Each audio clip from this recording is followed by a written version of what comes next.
بسم اللہ الرحمن الرحیم۔ محترم ناظرین، السلام علیکم ورحمۃ اللہ وبرکاتہ۔ آئیے خواجہ غریب نواز رحمۃ اللہ تعالی علیہ آپ کی تصانیف کے بارے میں جانتے ہیں۔ نمبر 1، انیس الارواح، پیر و مرشد خواجہ عثمان ہارونی کے ملفوظات۔ نمبر 2، کشف الاسرار، تصوف کے مدنی پھولوں کا گلدستہ۔ نمبر 3، گنج الاسرار، سلطان شمس الدین التمش کی تعلیم و تلقین کے لیے لکھی۔ نمبر 4، رسالہ آفاق و انفس، تصوف کے نکات پر مشتمل۔ نمبر 5، رسالہ تصوف منظوم۔ نمبر 6، حدیث المعارف۔ نمبر 7، رسالہ موجودیہ۔ ملفوظات: سلطان الہند حضرت خواجہ غریب نواز رحمۃ اللہ تعالی علیہ کی بارگاہ میں عقیدت مندوں اور مریدوں کا ہر وقت ہجوم رہتا، جن کی ظاہری و باطنی اصلاح کے لیے ملفوظات کا سلسلہ جاری و ساری رہتا۔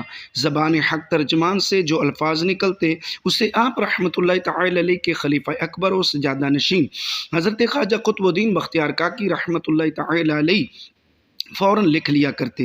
یوں حضرت خواجہ قطب الدین بختیار کاکی رحمۃ اللہ تعالی علیہ نے اپنے پیر و مرشد کے ملفوظات پر مشتمل ایک کتاب ترتیب دی جس کا نام دلیل العارفین رکھا۔ اس گلشن اجمیری سے چند مہکتے پھول ملاحظہ کیجیے۔ نمبر 1، جو بندہ رات کو با طہارت سوتا ہے تو فرشتے گواہ رہتے ہیں اور صبح اللہ عز و جل سے عرض کرتے ہیں، اے اللہ عز و جل اسے بخش دے، یہ با طہارت سویا تھا۔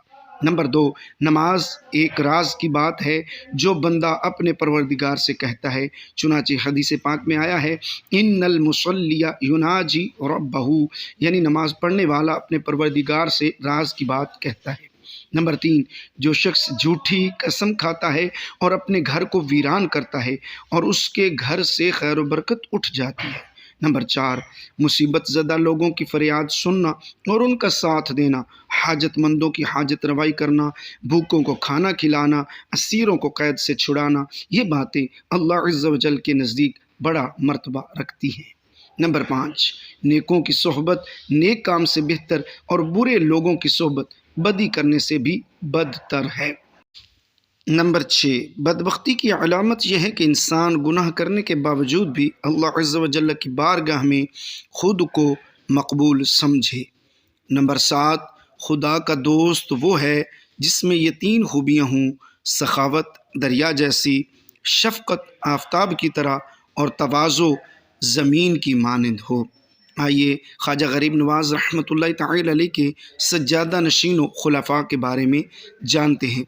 حضور سیدی خواجہ غریب نواز رحمۃ اللہ تعالی علیہ کے خلفاء میں سب سے قریبی اور محبوب حضرت سیدنا قطب الدین بختیار کاکی رحمۃ اللہ تعالی علیہ تھے۔ خواجہ صاحب رحمۃ اللہ تعالی علیہ کے وصال ظاہری کے بعد آپ ہی سجادہ نشین ہوئے۔ ان کے علاوہ دیگر جلیل القدر خلفاء میں حضرت قاضی حمید الدین ناگوری، سلطان التارکین حضرت خواجہ شیخ حمید الدین صوفی اور حضرت شیخ عبداللہ بیابانی سابقہ اجے پال جوگی رحمہم اللہ تعالی علیہم اجمعین کا شمار ہوتا ہے۔ پیارے اسلام بھائیوں، جب اللہ عز و جل کے مقرب بندے اپنی تمام تر زندگی اس کے احکام کی بجاوری اور اس کے ذکر میں بسر کرتے ہیں، دنیاوی لذتوں اور آسائشوں کو چھوڑ کر تبلیغ و اشاعت دین میں گزار دیتے ہیں، تو اللہ عز و جل انہیں بطور انعام آخرت میں تو بلند و بالا درجات اور بے شمار نعمتوں سے سرفراز فرماتا ہی ہے، لیکن دنیا میں بھی ان کے مقام و مرتبے کو لوگوں پر ظاہر کرنے کے لیے کچھ خصائص و کرامات عطا فرماتا ہے۔ خواجہ غریب نواز رحمۃ اللہ تعالی علیہ کو بھی اللہ عز و جل نے بے شمار کرامات سے نواز رکھا تھا۔ آئیے ان میں سے چند کرامات پڑھیے اور اپنے دلوں میں اولیاء کرام کی محبت کو جگائیے۔ آپ نے مردہ زندہ کر دیا۔ ایک بار اجمیر شریف کے حاکم نے کسی شخص کو بے گناہ سولی پر چڑھا دیا اور اس کی ماں کو کہلا بھیجا کہ اپنے بیٹے کی لاش لے جائے۔ دکھیاری ماں غم سے نڈھال ہو کر روتی ہوئی حضرت خواجہ غریب نواز رحمۃ اللہ تعالی علیہ کی بارگاہ بے کس پناہ میں حاضر ہوئی اور فریاد کرنے لگی، آہ میرا سہارا چھن گیا، میرا گھر اجڑ گیا، میرا ایک ہی بیٹا تھا، حاکم نے اسے بے قصور سولی پر چڑھا دیا۔ یہ سن کر آپ رحمۃ اللہ تعالی علیہ جلال میں آ گئے اور فرمایا مجھے اس کی لاش کے پاس لے چلو۔